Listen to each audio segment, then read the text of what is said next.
Great. I think that is the large proportion of people who are going to arrive.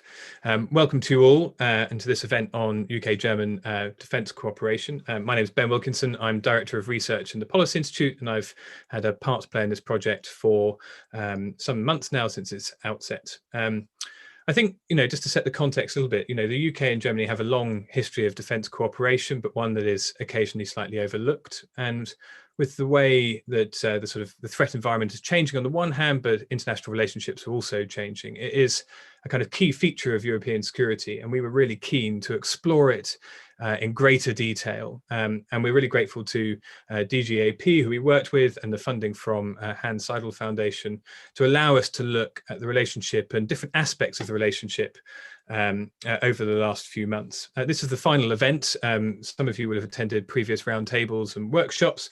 This is our final event, and we're going to look at different aspects of the relationship. I'm delighted that we're joined by Sophia and Jason. We are due to be joined by Christian Schmidt shortly. Unfortunately, Ulrike Franke, who was also on the panel, had a last-minute dilemma and can't join us today. But I'm hopeful that the questions will be hugely insightful and hopefully make up for Ulrike's absence. Just before we kick off with the questions and what I hope will be a reasonably fast-paced session, not least because it sounds like the weather where almost everyone is delightful, I'm going to ask Anya just to say a few words about her foundation and the funding that they very kindly gave to us. Over to you, Anya. Well, thank you very much, Ben. And on behalf of the Hans Seidel Foundation, a warm, from London at least, a very warm welcome to today's debate and the launch of our final report from our joint project on the UK-German defence cooperation or relationship. The Hans Seidel Foundation, for those of you who don't know us, we're one of the German political foundations, the only one not based in Berlin, but in Munich. And it's great to see many familiar faces of you, or at least names on the list. And as Ben said, some of you have already participated in and supported the project along the way. So thank you very much for that. And I look forward to your questions and comments later on in the debate. It's been quite a journey for this project, which, like so many others, had to evolve and adapt to the conditions set by the pandemic. I remember we started off in early 2020, squeezed together in a room and brainstorming with officials and experts which issues and themes the project should focus on and tackle. Sadly, we weren't able to repeat the trick of locking everyone in a room for a day to drill down into the details, find some common positions, or agree to disagree before everyone was let out of the room again. So instead, with everyone working from home, researchers got on with the job. And I really want to thank colleagues from the Policy Institute, Ben and Amrita in particular, and of course DGAP, Sophia is here today with us, for their excellent work, including the insightful papers we published last autumn, which I highly recommend reading, and the virtual workshops that were held last year. The aim of this project was to explore the potential of the Stille Allianz and to outline some recommendations for closer cooperation in the future.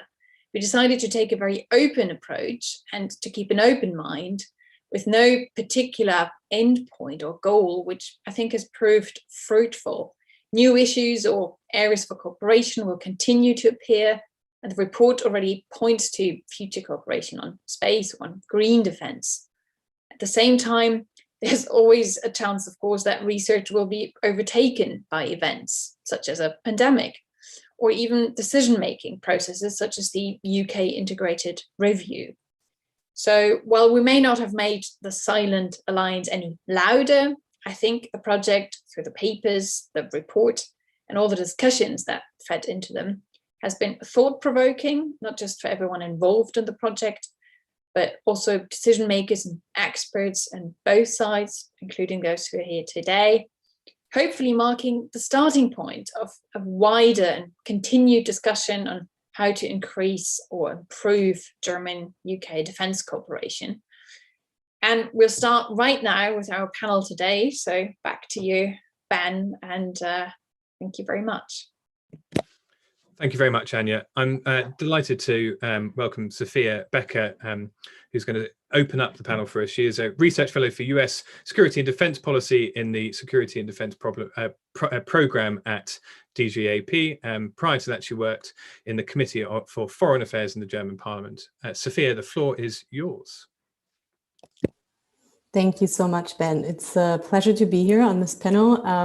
I also really enjoyed participating in the research. It was quite a long process last year, and I'm happy to be here as a representative of all those other authors that fed into the final report that you just launched, which is looking very good. I didn't have a chance to fully read it, just skimmed it right now, but it looks like it is a great summary pulling everything together. So I encourage everyone to go read it and also read the other in-depth papers, even though I now want to maybe give a brief overlook on the work we have done in the past year.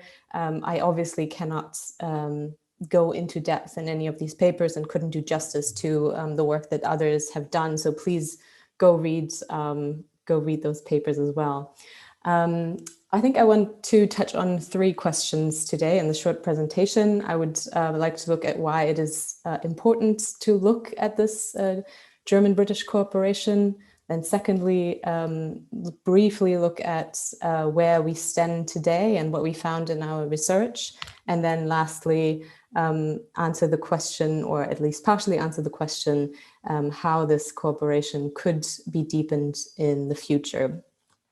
So as Anya already pointed out, why it is important to look at the German-British cooperation, it is simply because it is sort of an untapped, maybe underexplored resource, and was largely known just as the Silent Alliance, as she said. And therefore, it is just a great opportunity to look at this cooperation. And it is also very important for 3 reasons.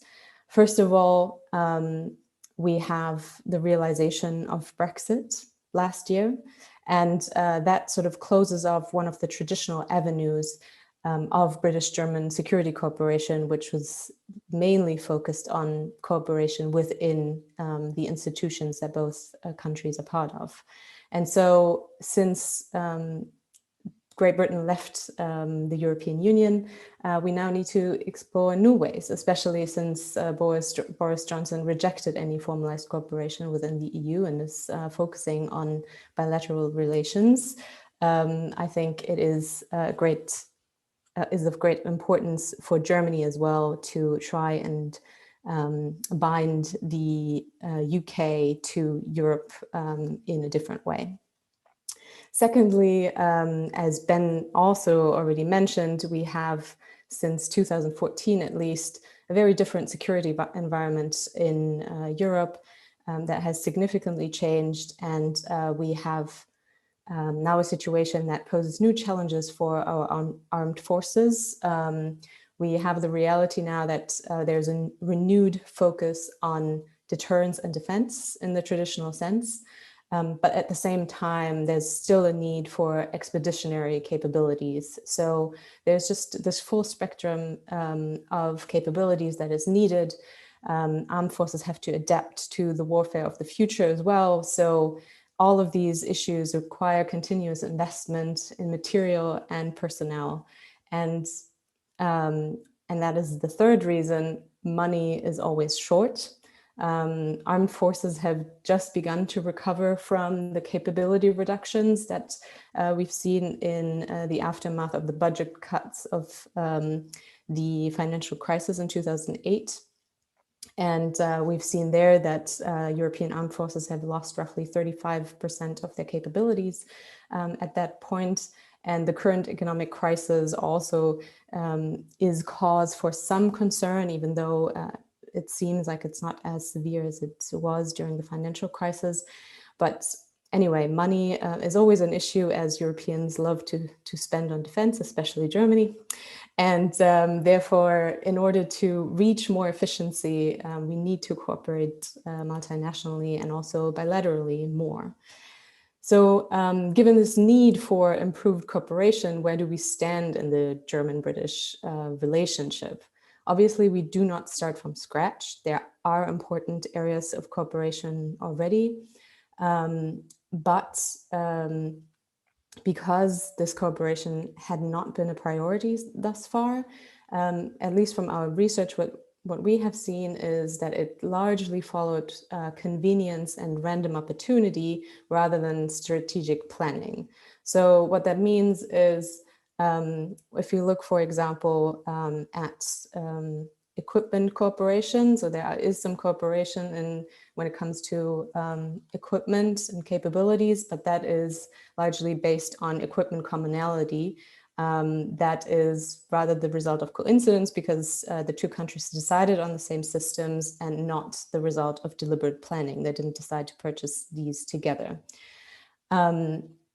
Other cooperation includes the intent to increase interoperability, as well as other traditional forms, like having liaison officers in the respective ministries. There are joint exercises, and then there is some cooperation within specific capabilities. As I said, joint procurement remains limited, and that is mainly due to very different industrial and political priorities in Germany and the United Kingdom. Joint procurement is always obviously very difficult, as we see with the current multinational procurement projects in Europe at large. And there are obviously a couple of them that had been realized, but it's also been a while. I'm thinking about Tornado and the Eurofighter, so that's a while ago. In the field of defense innovation, we can see that both armed forces are confronted with similar challenges, and they do recognize a certain mega trends of what armed forces will be faced in the future. But in terms of preparedness, we found that the two armed forces have some significant differences, and we do see some opportunity to learn from each other here. I also just want to tell you quickly about what Heather Williams found in her paper. She said that when it comes to nuclear policy, there's obviously very limited possibility for cooperation given the sensitivity of the topic, and also that it is mainly happening in a NATO context. So bilateral cooperation here is unfortunately very limited, even though she points out some opportunities for cooperation. So given these realities, how can cooperation be improved and deepened in the future? In our reports, in the first report that was published, which focused on capabilities, we, instead of just looking at the coincidentally common equipment, we looked at capability gaps in both armed forces and looked at what also European and NATO forces would need to identify unexplored or underexplored cooperation opportunities. And we did sort of a three-part partition of the different projects and divided them between very easy and effective, or not very, but more easy but very effective opportunities for cooperation. Then we had we pointed out some political symbols that are rather easy to achieve and would have a high symbolic value. And then the last category would be sort of the game changer, but very difficult to realize projects. And I just wanted to point out three of the very effective projects that seem to be more realistic. We suggested, for example, cooperation on a medium to long range precision strike as one element. Then another possibility we saw in air and missile defense cooperation and integration, because these capabilities are quite limited at the moment and could prove to be very useful. And then third, we suggested a possible German participation in the UK's complex weapons program, for example, the Brimstone project, in order to increase the stocks of precision-guided weapons in Europe that are limited, and in order to reduce the dependency on the United States. Those are just some examples for capability cooperation that that could work. Other efforts, as I said, game changer issues, would be something like an FCAS and Tempest merger. We pointed that out, but also see that is incredibly difficult politically to achieve. We also thought that in terms of defense industrial cooperation, which also remains a very difficult area for cooperation because of the political difficulties and national interests that I pointed out. But we thought that investing in research and development could be a good opportunity forward, because it would sort of bind the two countries together from a very early stage in the armament life cycle process, and that could prove fruitful. And again, I wanted to also mention two things that Heather and Beryl pointed out in their reports. Heather Williams suggested that in terms of nuclear arms control, there could be some avenues for cooperation. She suggested, for example, that the UK should partner with Germany on the German Arms Control Initiative. And in his paper on 5G, Beryl Thomas underlined the importance of a joint approach to 5G and proposes, for example, the establishment of a multilateral 5G council where the UK and Germany could take the lead in establishing this. I will stop here, and I look very much forward to the discussion and also the reality check by the practitioners here in this round. And so back to you, Ben. Thank you so much, Sophia. That's really helpful and a really good summary, I think, of the kind of challenges on the one hand, but the different areas where there might be deeper cooperation. I think, Christian, as you've just arrived, I was going to proceed with you, but I might move to Jason to give you a minute or two to orient yourself in the discussion, and welcome, I should say. And I'm going to pass over to Jason now, who is the Defence Attaché at the UK Embassy in Berlin. His previous work has been across a whole range of different domains, including counterterrorism, national contingency planning, and working with the police and special forces. Jason, the floor is yours. Thank you. Ben, thank you. I was about to go make a cup of tea. I thought I had another 8 minutes. It's a good job I didn't get up. So I'll keep this strategic for my opening comments, if I may, and then we can dive into specifics during Q&A. I think it's fair to say that both Germany and the UK are straddling inflection points, which might prove to be as painful as they sound. With the UK really, I think, just beyond the summit, and can see the path ahead, although it's a very long path with many challenges, and which will take probably the best part of this decade to complete our recess of defence. Although there are clearly some short-term opportunities. Whereas Germany, I think, is in a super election year, and with Merkel stepping down, is approaching the summit and can't yet see the defined path ahead, albeit the nature of the challenge is clear. The UK government has published its cross-departmental vision for the integrated review, Defence Command Paper, Defence Security Industrial Strategy, and the Reserve Forces Review, looking out to 2030 and beyond. And the government has over 3 years now left to run to energise its delivery. So I think actually what they're trying to achieve is realistic from a political standpoint. Meanwhile, the German government has published the Indo-Pacific Guidelines as a coalition effort, which is encouraging. But the BMVG's position paper, the Eckpunkte Papier, and the Homeland Defence work have not been endorsed or funded across government. So it does remain to be seen how much of this can actually be delivered. Both ministries of defence acknowledge the need for change, and both responding to the changing threat by ensuring a more agile forces available at high readiness. And again, that's encouraging. And of course, we can thank Mr. Putin for the constant timely reminder of the range of threats posed by Russia, as well as President Xi for the threats posed in the Indo-Pacific. And of course, there is an element there of Russia and China coordinating efforts. And it's no surprise, perhaps, that when Russia was exercising east of Ukraine, there was a massive air incursion in Taiwan at the same time. That is no coincidence. We need to start looking at that relationship as we go forward. However, the baseline assumptions to the UK's integrated review, NATO strategic concept, EU strategic compass work have widespread support and agreement. So that's fantastic. So our jumping off point is the same, albeit geopolitics is going to drive a divergence in what our nations choose to do about them. The integrated review and the Defence Command Paper have laid the groundwork for the UK's direction of travel, focused on a more global outlook on the threats we all face, And the opportunities, of course, opportunities that we all see, principally economic. Interestingly, the term Global Britain has received a fair share of criticism, both here in Germany, elsewhere, but make no mistake, it's actually how we all now think about the world, or we should be thinking about the world. It's perhaps just that the phrase Global Germany wouldn't sit well in Berlin. But make no mistake, the Indo-Pacific Guidelines is about economic security.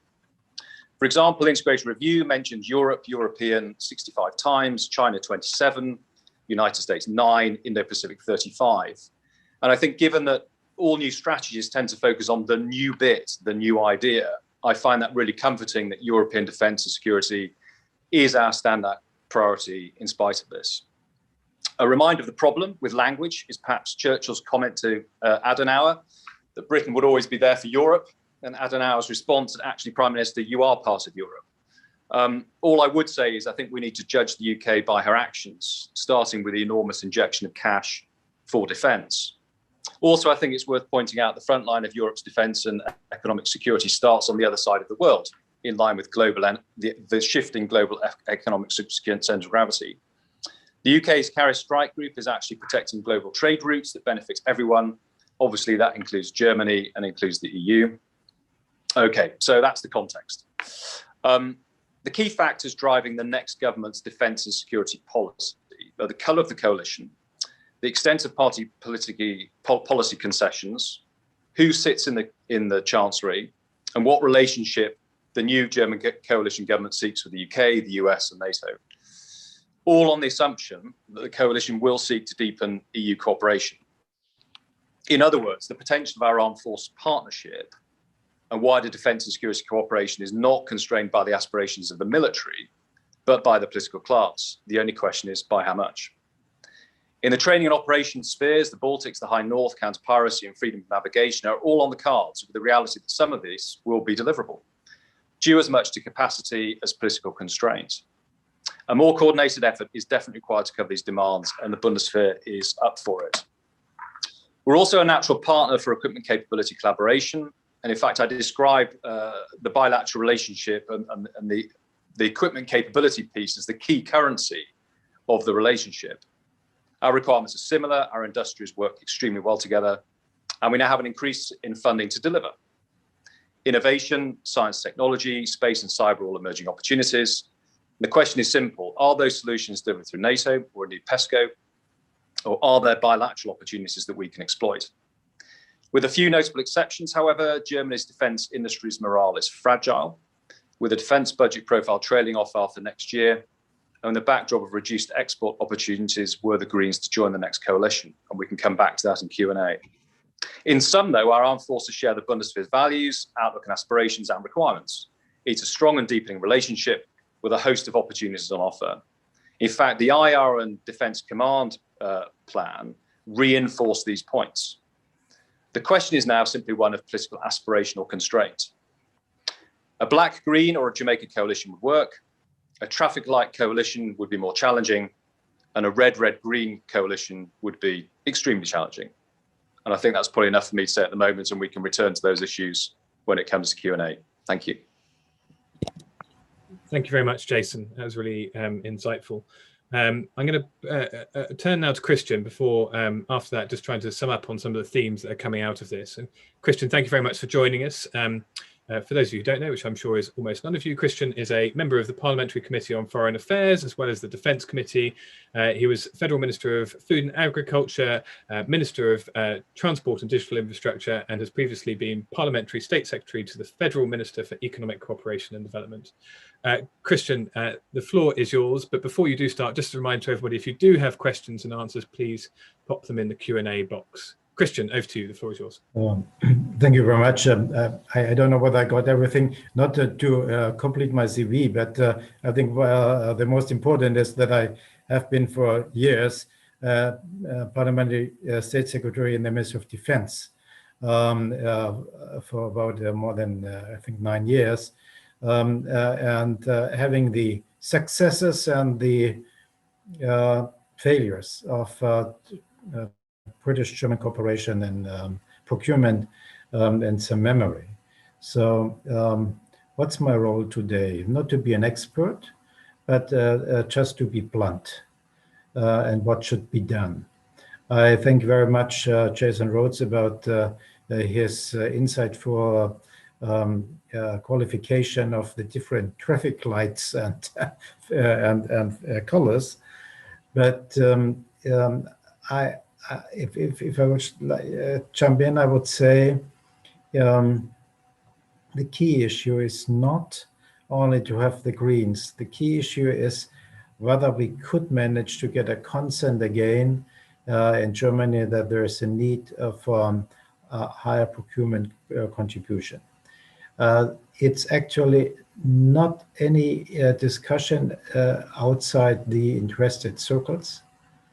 And unfortunately, we have, you referred to the electoral campaign situation, where electoral campaign will not bring us to give any favor to increase the budget of defense.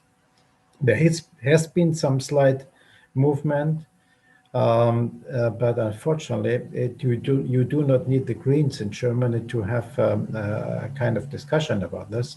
The Social Democrats are just filling this place fully, especially the head of the party group in Parliament, who is absolutely, I should say, politically a peacenik.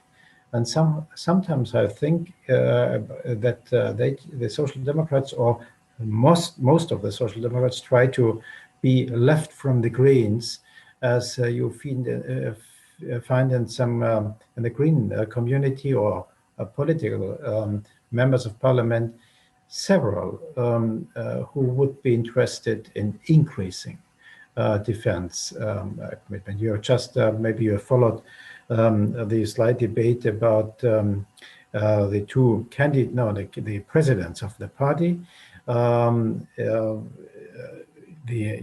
Habeck, who asked for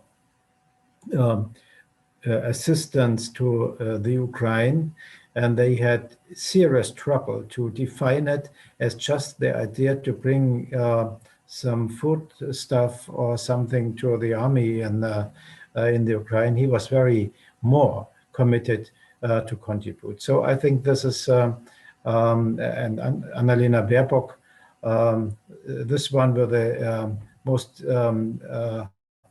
intense relation to the UK, as she was at the LSE, she has just muddled through. So I think probably there could be a possibility to do more, but we have,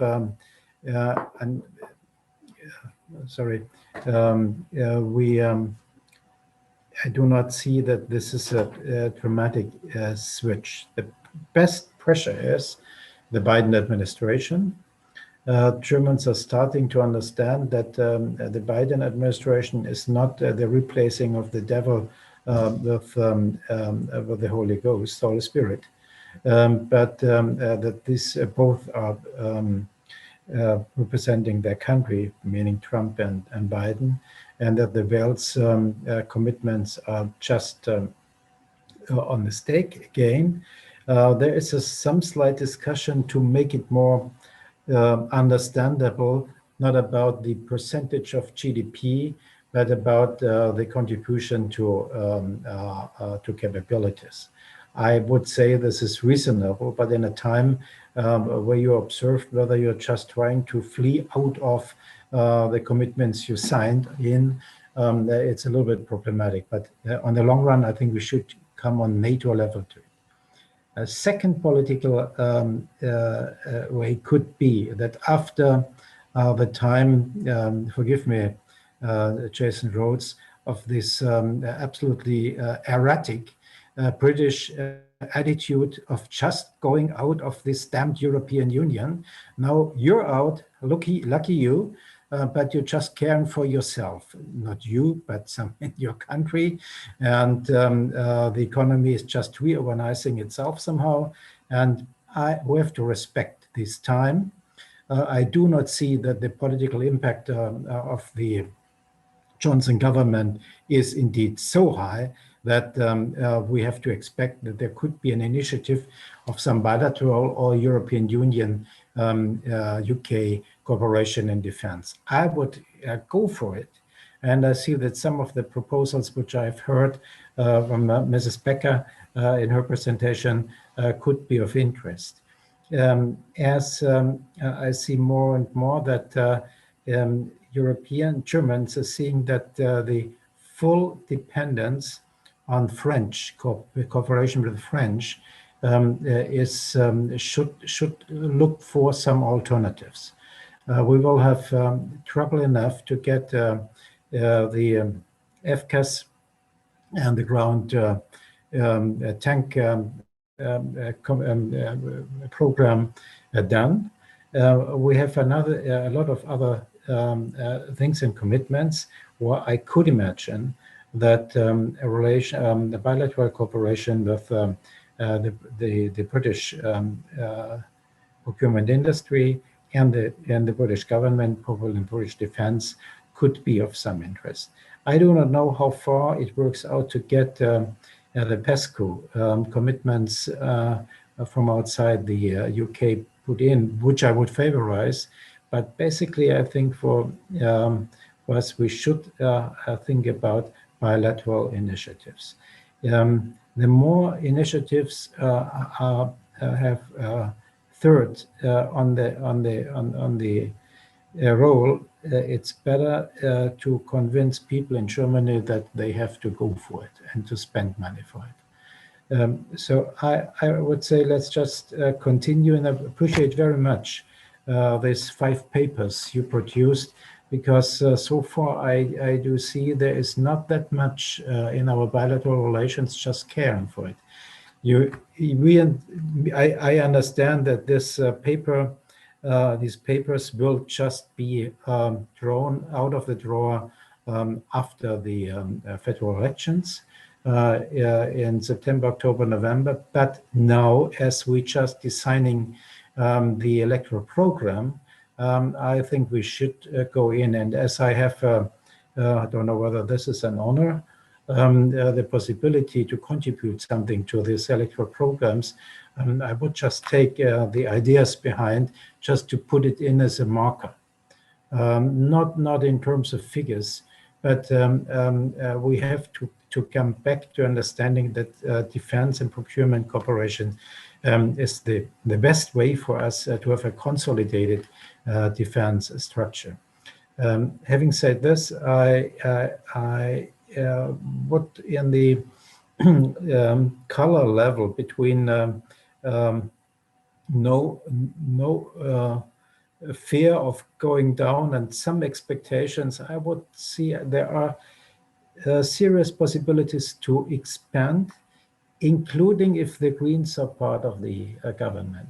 If CDU-CSU will be not part of the government, so with the case of red, green, as we say, or red, liberals and Greens, this will be more challenging. Because the Greens could work with it, but they will not just on their own present it, and the liberals are too weak just in a three-party coalition to go through. So it depends on CDU-CSU having the say in such a government, and then getting probably with the Greens a way to go ahead.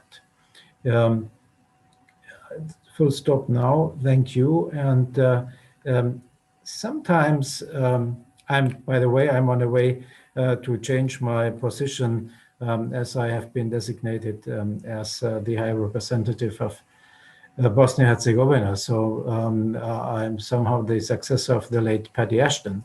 But it's interesting reading what his problems were. I do see, just want to say that these papers are not among those who sometimes are written very intelligently, but no relation to reality, as in political reality as it is. they have some impact on political reality. And thank you very much. And I will take it and try to implement something of your ideas as marker in the electoral program and beyond. Thank you. Christian, thank you very much, and excellent to hear that you're going to pursue some of the recommendations and see they're implemented, and we've captured that, so that's very exciting. I was going to do a brief bit of summing, but I think, Christian, you've done a lot of that for us, and there are a couple of questions already in the chat. So I think that let's move with 19 minutes left. Let's move straight to the questions and answers section. So I encourage anybody in the audience to put more questions in there. I'll come to the two questions in there shortly. I mean, I guess I just wanted to have reflections from everybody on the panel, and do feel free, Jason, to put your camera on if you're not getting your cup of tea. Just reflections on what the right mechanism is for. I know, Christian, you've touched on this. What the right mechanism is for this relationship, whether it's formalized or if it's ad hoc, and how, I guess it's something that all of you have touched on, is how the relationship can be quite reactive to circumstances, and how you might shift it to be more proactive, more forward-looking. Sophia, I mean, you touched a little bit on this point. I wonder whether you want to start and then perhaps move to Christian and Jason. Yes, sure. Great question. And we've been wondering about this too, because we were sort of wondering whether we should have a sort of UK German Lancaster House Treaty as a more formalized relationship. And I think if I remember from the various events that we had in the past and the workshops, I think it was sort of rejected to have such a formalized cooperation, or too formalized of a cooperation, because there seemed to be a lot of limitations to the Lancaster format. And so I think maybe something in the middle between an ad hoc cooperation which could be very difficult to include some of the more long-term planning that is needed in some of these areas. So maybe we can find something that is a bit, that is somewhere in the middle between an ad hoc cooperation and a more formalized relationship. And I think, with the signing of the joint statement and the regular meetings now, I think we've already moved onto a path that is going in that direction. Thanks, Sophia. Christian, I immediately saw your hand go up. Do jump in. Thank you. I would just thank you, Sophia, for this idea. I think that's the right way. I would think kind of strategic relation on the political level could be helpful without having very formal treaties or cooperation agreements. But this describes already the problem, the political problem we have. If I would say I am going for a strategic cooperation with the United Kingdom, I'm sure some friends in Paris would be very aware that this could just bring us in a situation where it's more bilateral. We had, by the way, the similar with Le Touquet. This was, I remember very well, in 1998, when Helmut Kohl was somehow under shock because we did not manage to be in the British-French cooperation where he wanted to bring Germany in. Nevertheless, I agree. Let's do it not in a format which cannot be changed, and just prove the commitment by projects. What could be done in the strategic cooperation would be defining where strategic or where projects and programs probably could be composed together, so to get more in a precise, detailed structure, then to go in and to make a start. So this would be probably, I think, close to your, Sophia, to your proposals.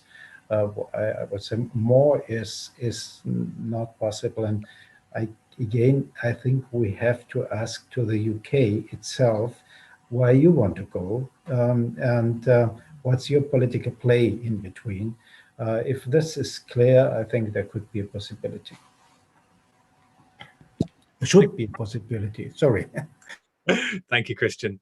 Jason, any thoughts on that? First, my congratulate Herr Schmidt on his very challenging appointment, and good luck with that. I think there's the danger that discussing it's extremely boring when the panel basically agrees, but I agree with the premise that Sophia kicked off with. I think too formal a structure is really dangerous. I think that is the pitfall of the Lancaster House Agreement. I think it's become, to an extent, quite process heavy. And actually, the process on occasions takes over the actual discussion rather than actually getting into an innovative discussion of how we take the relationship forward. I think what clearly hasn't helped in recent years is not just Brexit, but COVID. I think hopefully Angela Merkel's visit to London later in the year will help kickstart the new part of the regime and how we're going to operate. And the fact that we're now discussing signing a joint foreign policy declaration is a really useful start again. But we have some structures already. We have the Oxford format at the Secretary of State level for Defence. We have the Equipment Capability Committee between the two ministers for procurement. And I don't think we need too much more around there. I'm not sure when and if we're ever going to reach a stage that there is a formal relationship with the EU. I suspect we will in time, in terms of not just defence, but wider security and indeed foreign policy. And I think there are some opportunities with PESCO, perhaps in the short term, with the military mobility programme, if indeed the UK chooses to join. So I think the framework is there, and I wouldn't want to add too much more to it because it does become very process driven. One area that isn't covered is officials to officials, and that might be the next thing that takes us sort of to Lancaster House, but not necessarily as far as that in terms of formal structure, but allows us to discuss coordination and cooperation in a much more loose, but actually much more proactive way. Thank you. Thank you all. That's really helpful. I'm just going to pick up on the first question from Graham Barnett, who looks at kind of capability development and cooperation, and asks, could cooperation actually mean not working together on the same capabilities, but sharing background technology and science?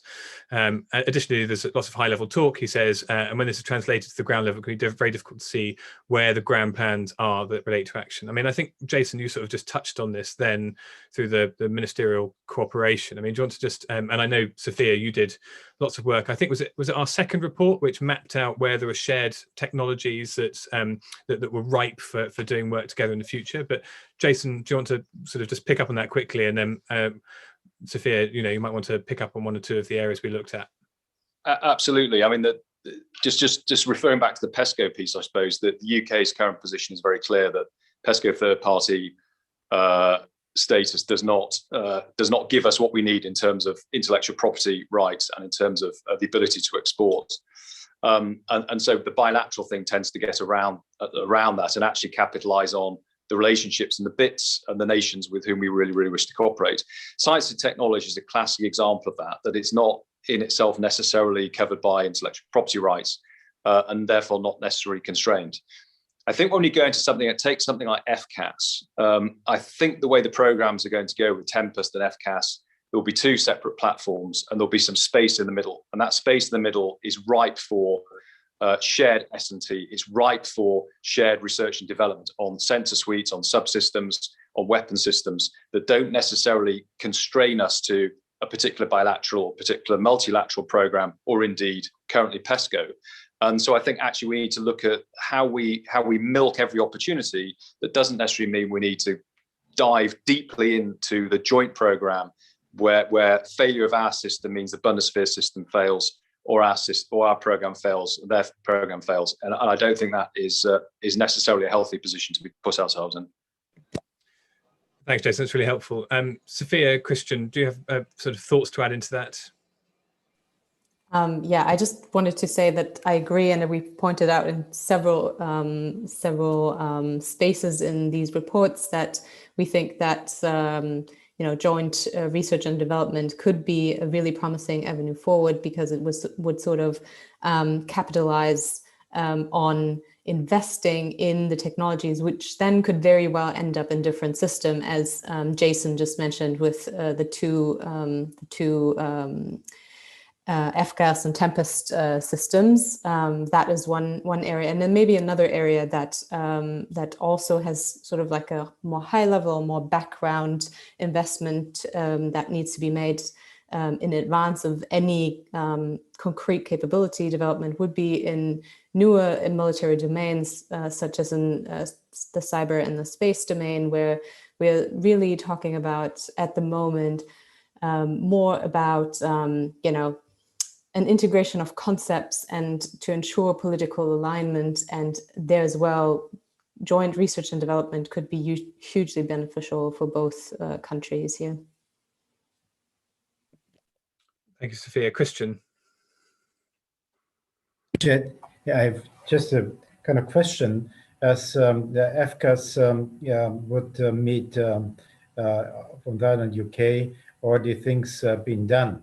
I'm, by the way, one of the few crazy Germans who think it would have been better for the nuclear component to have F-35 and to use them, and not only just to start to try to improve. I haven't never said this, not to come on a situation to just improve Rafale.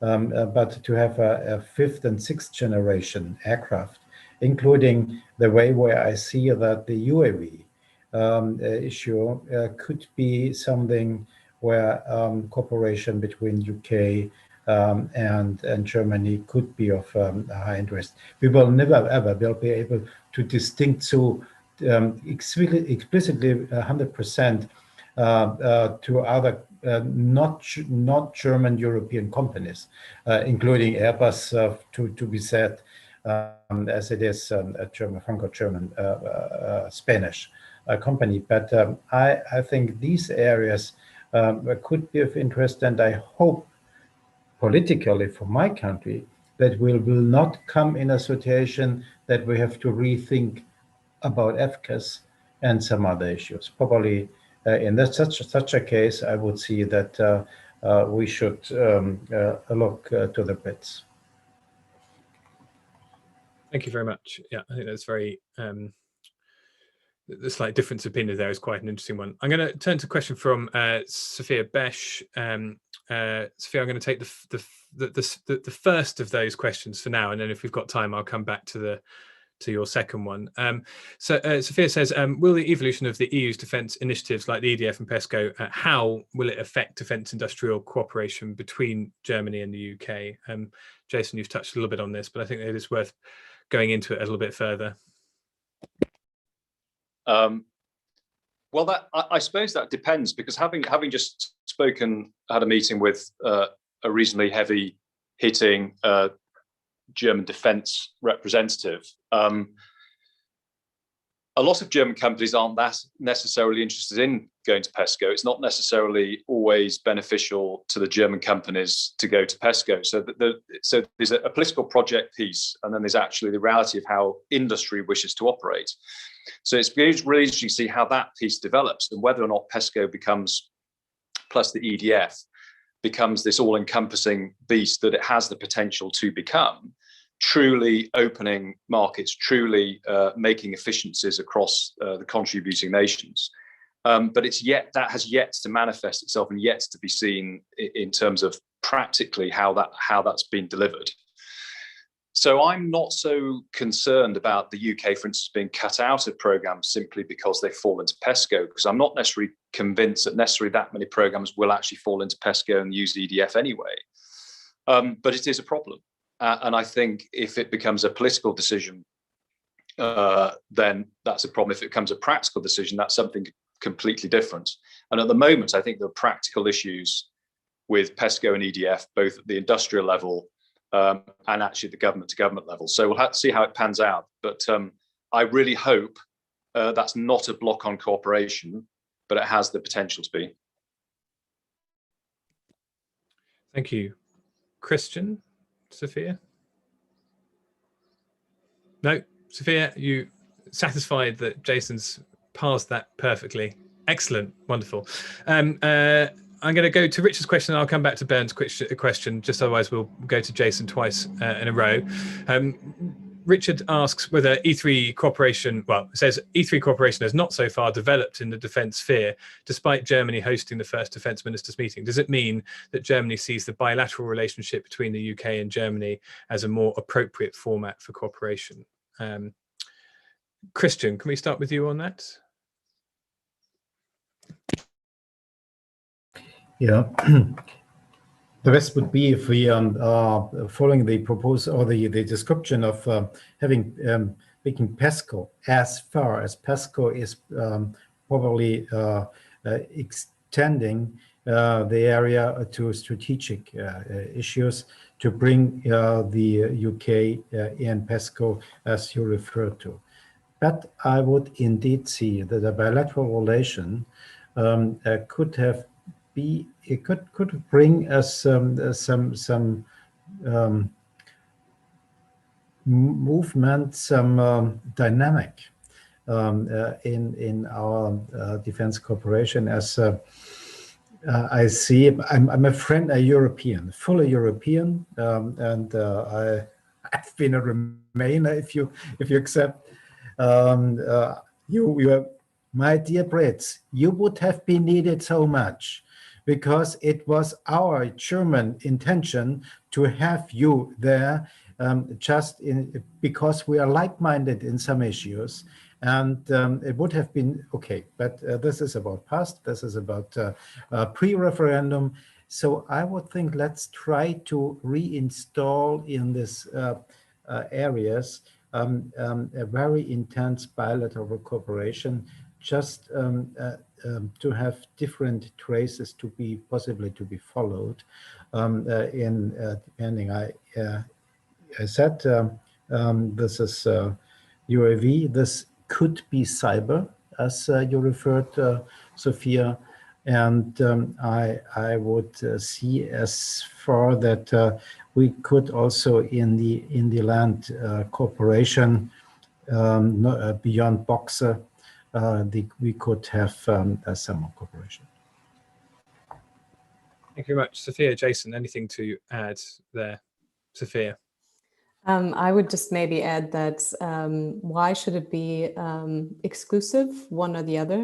Why can't we have both? And I think what Christian just said is actually very insightful about the German perspective on this whole thing. He just described himself as a fond European, and yeah, I think that is probably very a good example of the German concern. I think the German concern is always with excluding other European partners and making sure that this relationship doesn't become sort of like the primary format that we cooperate in, because we don't want to, we can't and don't want to speak for other smaller partners in the European Union. And obviously, for Germans, the multilateral formats obviously take precedent. And I think Christian's point just underlined that.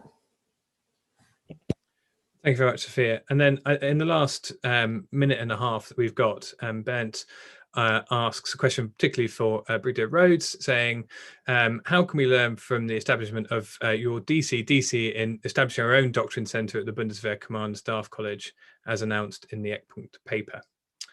A very clear question.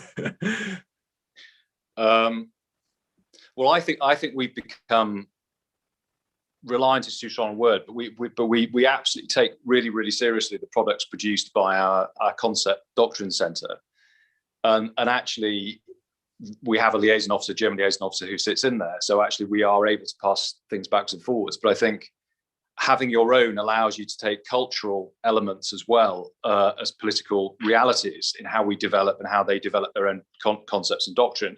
And I think it's actually really important. And one of my comments back to our Chief of Defence, who'll be meeting with General Zorn later in the month, is for us to offer our hand and say, please come along, let us describe how our warfare centres operate, let us describe how our Defence and Doctrine Centre operates, let us explain how we do joint intelligence picture. We do these things already, and we're happy to show you everything and explain what the pitfalls are and how to make it work. So the hand and the offer is already being extended at the highest levels.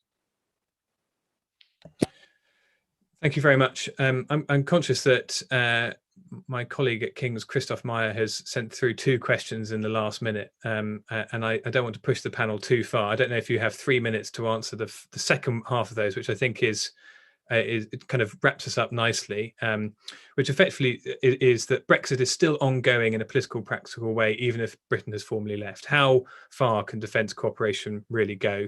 If I might prevail upon you to have kind of 30 seconds each on that as a way of wrapping up, I think that'd be really helpful. Perhaps we go in the order in which we started. Sophia, would you mind taking that one first?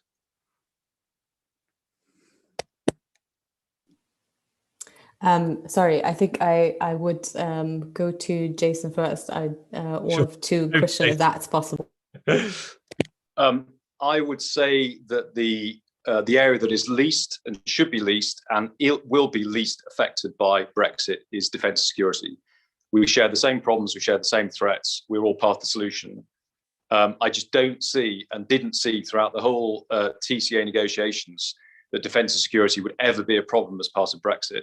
There are issues, there is no doubt about that, but they are all surmountable and the political will is there. So I to be honest, I'm not concerned. Sophia, Christian, agree? It's good to hear that Jason is not concerned. I would say I think trust deficits are a common theme at the moment, also in the transatlantic relationship, and I do think they're important and can be quite difficult to overcome. And at least from my perspective, the way it was perceived in Germany, or from me personally, there has been somewhat of a pretty severe rejection by the British government of the European Union, and obviously that doesn't sit very well with Germany. And so yes, obviously there are shared interests and there is a definite need for cooperation. So I think we can move past it, but I also think we have to recognize there has been some hurt.